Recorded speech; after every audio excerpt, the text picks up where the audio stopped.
ça a vraiment du sens, puisqu'aujourd'hui dans la relation client, les bots du coup se développent. Et donc la question de savoir comment paramétrer les bots et comment les clients vont réagir face à l'intrusion entre guillemets d'une intelligence artificielle, c'est particulièrement intéressant, d'autant plus que la technologie est en phase de transition. Les bots sont de plus en plus intelligents, de plus en plus adaptés et donc de plus en plus humanisés. Ça pose des questions de réaction des clients qui sont vraiment intéressantes. Alors je pense que déjà ça a beaucoup intéressé puisqu'il y a eu beaucoup de questions.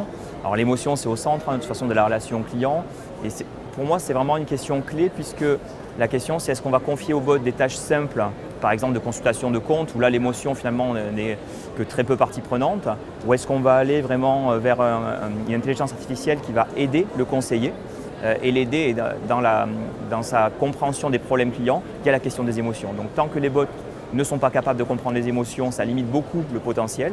Aujourd'hui, visiblement, avec la solution Zion, le fait de pouvoir intégrer cette gestion de l'émotion, ça va permettre de développer ce qu'on peut faire au niveau de la relation client. Alors très positif, après c'est un public plutôt conquis, puisqu'aujourd'hui ils sont des spécialistes de la relation client, donc ils réfléchissent à savoir quelle solution que peut apporter le bot par rapport à cette relation client.